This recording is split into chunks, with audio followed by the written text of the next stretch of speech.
Engan students critically injured in accident. Gulf governor to stand trial in National Court. And FIFA launches official mascot for 2016 Under-20 Women's World Cup. This is National MTV News with Mary Bartolo. Good evening. Thank you for joining us for Sunday's news. More than 30 students from an Anglican-run high school in Engan province are currently admitted at the Wabeg General Hospital. The students were rushed to the hospital after their vehicle plunged into a drain. Police in Engan believe the truck's brakes failed as it was coming down a slope while on the way to Wabeg town for a protest. There are no reports of death. However, 5 remain in critical condition. Wabeg police are investigating the accident. Prime Minister Peter O'Neill has announced recently that the government will fund the extra weeks added onto the UPNG academic year. Prime Minister O'Neill said funding will be sourced to allow students complete the 6 weeks of boycott. The Prime Minister called on UPNG students to return to class this coming Tuesday, as announced by the UPNG Academic Senate last week. That we will continue to work with the university administration to save this semester and ensure that the academic year for 2016 is not cancelled. We will do as government everything possible to meet the costs of the delays and trying to ensure that the classes continue to resume. The National Spiritual Assembly of Baha'is of Papua New Guinea have launched a new website. Secretary of the NSA of Baha'is, Confucius Ikoirere, said the website represents the identity of the Baha'is in the country and the faith in general. MTV was among a handful of guests who were privileged to have witnessed its launching at the Baha'i headquarters in Port Moresby today. The launching was preceded by a short devotion led by members of the Baha'i faith. Shortly after, Ikoirere briefly explained the content and purpose of the website. The website, he said, was a significant milestone in the growth of Baha'i faith in the country. It's another milestone for the growth of the faith since it came to our shores in 1954. Chairman of Baha'i Spiritual Assembly, Erama Ugaya, was given the honor of officially launching the website at the click of a button. The information on the website was categorized under 5 main themes for those interested in learning more about the faith: insights of Baha'i life, spiritual life, education, house of worship, and history of the faith in Papua New Guinea. The Baha'i faith, Ikoirere said, is one that is built on the principle of unity, a concept that is reflected in their house of worship, which is open to people of all religions to offer their traditional prayers. The National Spiritual Assembly of the Baha'is announced that there were plans in the pipeline for one of these buildings to be established in the near future at Tokorara. Melissa Gaviro, National MTV News. You're watching National MTV News. Gulf Governor Havila Kavo to stand trial. That story and more when we come back.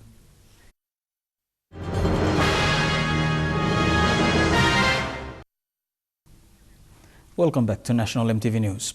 The Waigani Committal Court has found sufficient evidence to commit Gulf Governor Havila Kavo to stand trial before the National Court.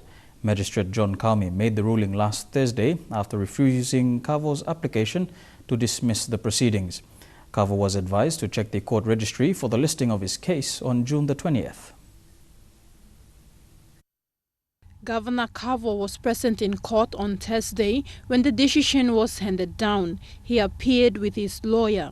The court heard that in January 2015, Kavo, acting as the governor and chairman of Gulf Economic Development Authority, misappropriated over 1 million kina belonging to the provincial government. Earlier in the year, Kavo made submissions to dismiss the proceedings. However, Magistrate Kaumi ruled that the committal court was not the right forum to hear that application and cannot prove his innocence or guilt. Kavo was charged for 1 count of misappropriation and his bail was also extended. Apart from Governor Kavo, Rigo MP Anopala, South Fly MP Boka Kondra, and Western Governor Atiwa Biro are also facing misappropriation charges. These cases are being heard at the Comital and National Courts in Port Moresby.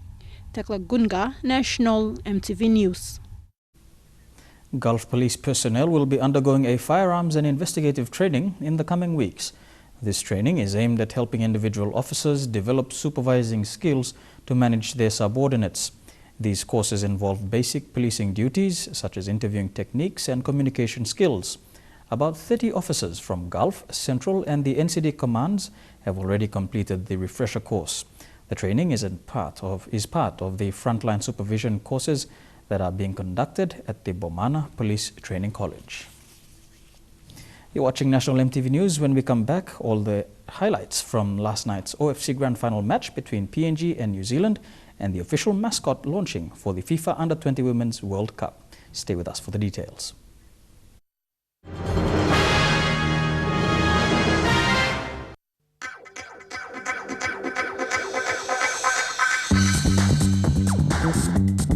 Trukai Sports.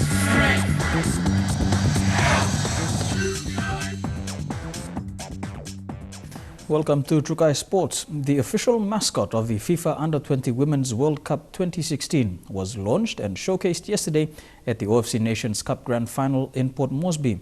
The chosen mascot is a bird of paradise and is nicknamed Susa. The official mascot has been created to capture the enthusiasm of fans from all over the world that can identify Susa as an active and sporty mascot that symbolizes the joy of playing football. Susa is PNG's icon, the bird of paradise, and also resembles the flag of the host nation. The headband represents the traditional headdress worn throughout the 4 regions of the country. Susa is fun, loving, friendly and fair, which makes her the perfect ambassador for the tournament, with a growing number of young women in Papua New Guinea who have been inspired by the hosting of the tournament in the country. Which makes her the perfect ambassador for the tournament and the growing stature of women's football in general. Susa is expected to embark on a tour of the provinces aimed at motivating and encouraging young Papua New Guineans to play football. The FIFA Under-20 Women's World Cup will be held in Port Moresby from 13th November to 3rd December and will see 16 teams vying for the FIFA Under-20 World Cup title. Elijah Levet, National EMTV Sports. The New Zealand All Whites may have won the OFC Grand Final, but the PNG couples have created history for Papua New Guinea. Despite their loss, the couples put up an incredible defense to keep the scoreboard 0-0 for the entire 90 minutes of the game. New Zealand picked up 4 goals from the penalty shootouts and claimed a 4-2 point victory over the host nation. To rugby league now, and the PNG SP Hunters defeated South Logan Magpies 20-20 in a thriller at the National Football Stadium in Port Moresby last night. The Magpies took a 12-6 lead at half-time. However, in the second half, Hunters 5/8 Ase Boa scored all to level the score 12-all. The visitors found a weak link in defence at the Hunters try line and scored. But it was not long before Noel Zemming scored his first try to narrow the score line to 20-18. In the final play, Hunters hooker Watobo Puara sent Zemming over the try line to seal the game right on full time. The final score there, Magpies 20, the Hunters 22. A free exercise session for PNG elite athletes was carried out recently by the Gymnastics Australia in Port Moresby. The workout exercises aim to help athletes understand the importance of gymnastics and the difference it can make. Here's Godwin Eki with the details. While in the country, Gymnastics Australia carried out a free training session for Papua New Guinea elite athletes at the Tarama Aquatic Centre before leaving the country last week. The one-day program was to train all elite athletes to work on certain areas of their body to engage to certain level of fitness, such as flexibility of muscles, stretching, skipping, and also to inform the athletes of the importance of why gymnastics is the fundamental or key area for all sportsmen and women. Organizer of the training session, Karen Norden, showed athletes different areas of gymnastics that would help them out in their training and also their overall performances on field, depending on the particular code of sport.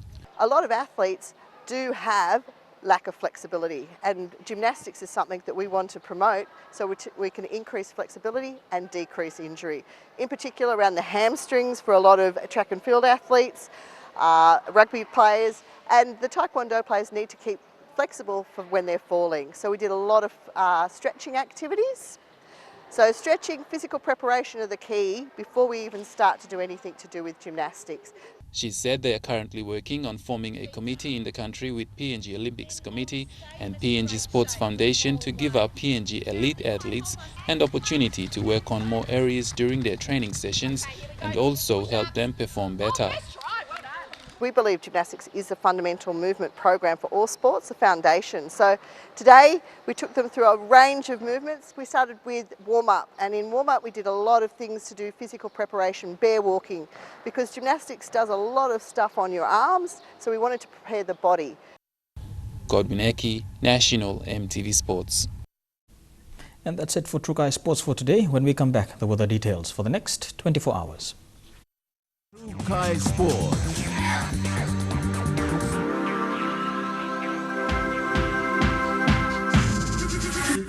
Trukai Sports. Here is your look at the weather for the Queen's Birthday public holiday tomorrow. Port Moresby, mostly fine with a top temperature of 31 degrees. A top temperature of 31 as well expected in Daru, Kerma and Alotau. A top of 32 and fine weather in Popondetta. To the Momasa region, mostly fine in Ley, a few showers in Wau with a top of 32. 32 degrees expected in Madang, Wiebeck and Vanimo, and mostly fine weather. To the New Guinea Islands region, brief showers in Loranga with a top of 32. 32 and fine for Kavieng. A shower or two for Kokopo, Rabaul and Kimbe with a top of 32. The same as well in Buka. Brief showers, a top temperature of 32 degrees. And in the Highlands region, Mount Hagen, Goroka, Kundiawa, Mendi and Wabeg, fine weather for the Queen's Birthday public holiday with morning fog. Before we go, Prime Minister Peter O'Neill says the government will continue to embrace its policies. Prime Minister O'Neill said despite the political and economic pressure upon the government, its major policies of delivering services to the people will be maintained. The Prime Minister made the statement when officiating at the opening of the Pangia Lu Lodge in his electorate yesterday. You go to one of the district. Some of the time money work short. In a minute, some people got money law, backside law. House no back sim nothing a working work. No God. That man must sim revenue in a working work. Sim degree of business. Strong in this work. Look at where come out successful businessman lower the country. That's all business and politics in a mix. Before we go, recapping our main stories for tonight. A truckload of students overturns in Engan province. Gulf Governor Havila Kavo to stand trial over alleged misappropriation. And FIFA reveals official mascot for the Under-20 Women's World Cup. And that's the news, sports and weather for today, Sunday the 12th of June 2016. From all of us here at EMTV, you have a pleasant evening. Good night.